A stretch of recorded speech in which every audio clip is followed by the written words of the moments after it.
इस एपिसोड की शुरुआत होती है वहाँ से जहाँ से पिछला एपिसोड खत्म हुआ था। जैसा कि हमने देखा था, एक आदमी अपनी मेन कैरेक्टर से टकरा जाता है और अब आगे हमें दिखाया जाता है कि मैं अपना मेन कैरेक्टर पूछ रहा था तुम तो, और फिर वो आदमी बोल पड़ता है बेनिफिशियर ये तो मैं हूँ। क्या आप जानते हो वो गली में बार के पास जहाँ पे वो भूत का घटना हुआ था, आपने मुझे बचाया था। वैसे मेरा नाम जू डिंगजियांग है। पिछले हफ्ते ही आप मुझे वहाँ पे मिले थे। अगर आप नहीं होते तो मैं वहाँ पे मर जाता, ऐसा वो बोल रहा होता है। फिर अपने मेन कैरेक्टर को भी याद आता है, हाँ ये तो वो है। और फिर वो आदमी बोल रहा होता है, वैसे मुझे नहीं पता था कि आप मुझे यहाँ पे मिल जाएंगे, वैसे मैं आपको क्या कह के पुकारूँ। फिर अपना मेन कैरेक्टर बोलता है, ओह मेरा नाम तो फैंगनिंग है। तो क्या तुम अब ठीक हो? क्या तुम्हें अच्छा लग रहा है? मतलब कहीं पे कुछ प्रॉब्लम तो नहीं है?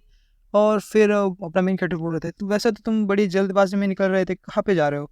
फिर वो स्निक करते हुए बोला, हाँ वेल ये बड़ी लंबी कहानी है। और फिर पास में एक कैफ़े है, तो क्या हम वहाँ पे चल के बात करें? वैसे भी मुझे आपसे कुछ डिस्कशन करना ही था, तो आज की जो ट्रीट है वो मेरी तरफ से। और फिर वो कैफ़े में आते हैं। फिर वो आदमी बोल रहा था अपने मेन कैरेक्टर से कि क्या आप दोनों कुछ लेना पसंद करेंगे, कुछ चाय पानी वगैरह? तो अपना मेन कैरेक्टर बोलता है, नहीं आप जो लेंगे वही चलेगा हमको। फिर अपना मेन कैरेक्टर बोलता है, ये तो वही है, मतलब ये ऑफिसर जो मिला था ना, ये वही कैफ़े है। और फिर वो जो आदमी होता है वो 3 कोल्ड कॉफ़ी का ऑर्डर दे देता है। और फिर वो लड़की जो ब्लॉन्ड आपको थंबनेल में दिख चुकी होगी पिछले एपिसोड में, वो बोल रहे थे हाँ अभी लाई। और फिर अपना मेन कैरेक्टर मन में डूबा होगा और सोच रहा होता है, ये तो वही है ना जो ऑफिसर झांग ने भी ऑर्डर किया था। लगता है ये यहाँ की मोस्ट एक्सपेंसिव और थोड़ी फार अच्छी भी कॉफ़ी है।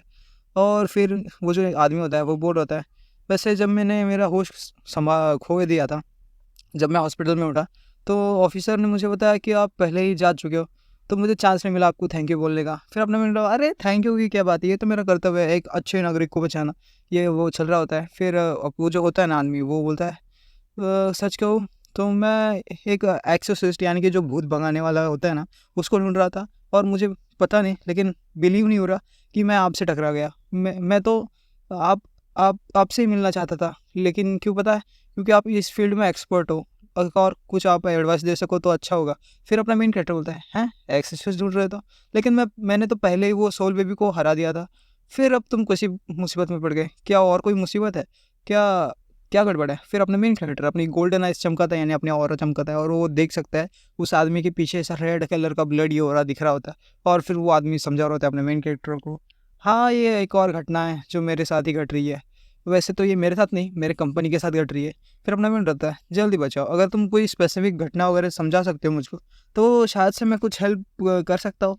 और फिर ये सुनते ही वो अचानक से एक्साइटमेंट होकर टेबल पे हाथ पटकता है और बोलते हैं, क्या सच में आप मेरी मदद कर सकते हैं? थैंक यू वेरी मच मेरे मिस्टर ने यांगनिंग। और फिर वो लड़की जो आ रही होती है वो भी डर जाती है।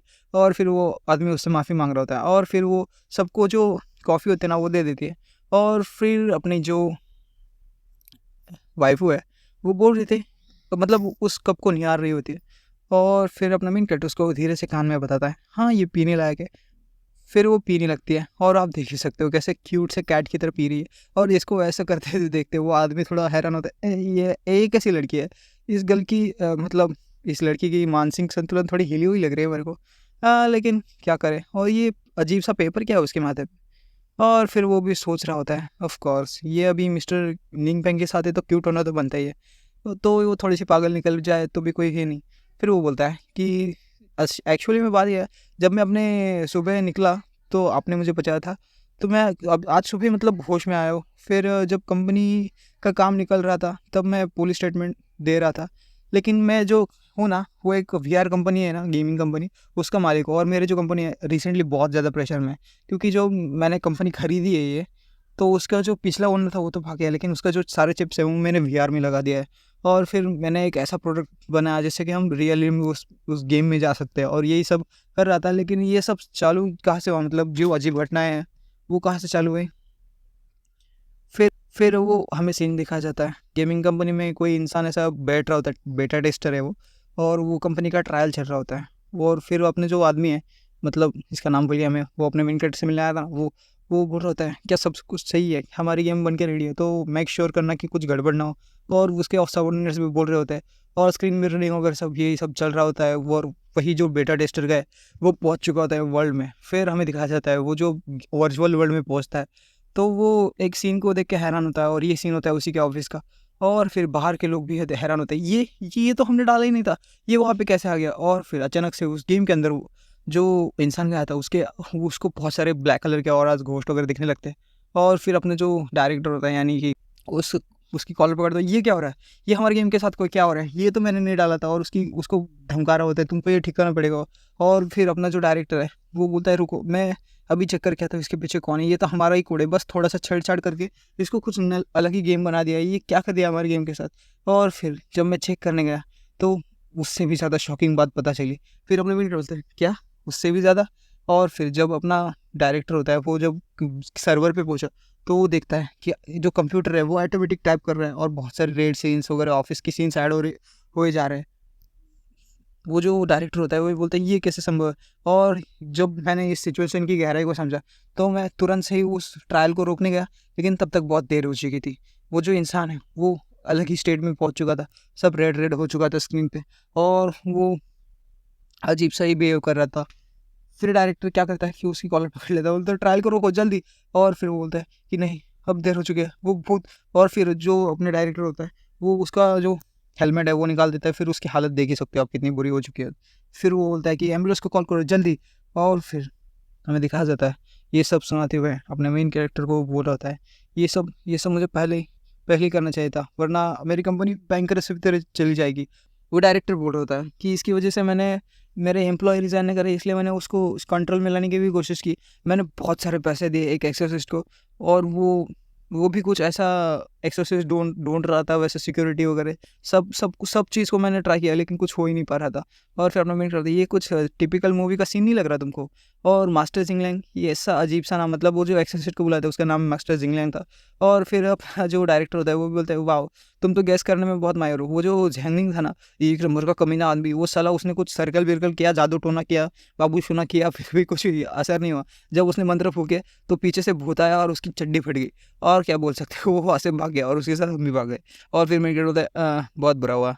और फिर वो जो होता है ना डायरेक्टर, वो बोल रहा होता है कि वैसे तो मैं एक्सोसिस्ट को ढूंढने जा रहा था, अनदर कोई मास्टर मिल जाए हमें तो बहुत अच्छा होगा, और मुझे किस्मत से आप मिल गए। और प्लीज़ प्लीज़ मेरी मदद करो, वरना मैं बैंकरप्ट हो जाऊंगा, मेरी बाल बीवी, मतलब बीवी बच्चे सब रास्ते पे आ जाएंगे, मुझे छोड़ो मत, मेरे घर, मेरा कार लोन सब चला जाएगा। और ये सब रो रहा होता है। फिर मैं, अरे रुको भाई रुको, ठीक है, पहले रोना बंद करो, मैं तुम्हारी मदद करता हूँ, लेकिन मेरा शेड्यूल बड़ा टाइट है, मैं फ्री नहीं हूँ। फिर वो जो होता है वो बोलता है, हाँ मैं समझ गया। और credit card, golden credit card आगे करता है और बोलता है, इसमें 50,000 युआन है, अगर आप मदद कर पाए तो ये 50,000 हम थैंक यू के तौर पे दे सकते हैं।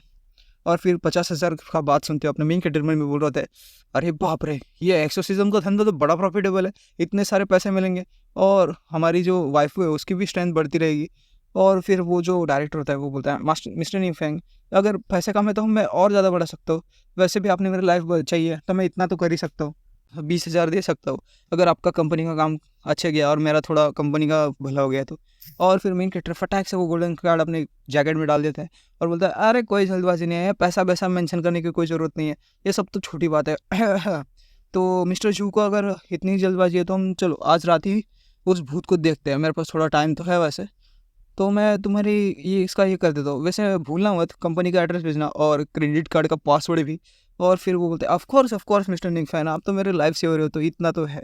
फिर हमें दिखाया जाता है कि अपना मेन कैरेक्टर किसी बड़ी सी एकदम शानदार सी बिल्डिंग के आगे होता है, और फिर बोलता है, ऐसा हाथ ऊपर ऊपर करके वो दोनों कर रहे होते हैं कुछ अजीब सा डांस, और अपने मेन कैरेक्टर बोल रहा होता है, उन 50,000 युआन के लिए हम आज ज़मीन फाड़ देंगे, आसमान रख देंगे, उस भूत की पेल के ले लेंगे।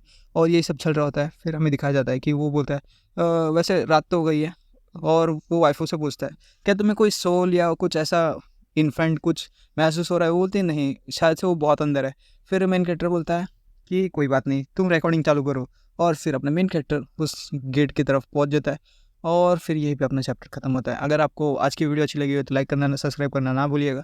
वैसे मैं पिछले कुछ दिनों में बाहर गया था, इसलिए मैं कुछ रिकॉर्ड कर नहीं पाया, लेकिन आई होप आप समझ लेंगे। तो आज के लिए इतना ही, अलविदा।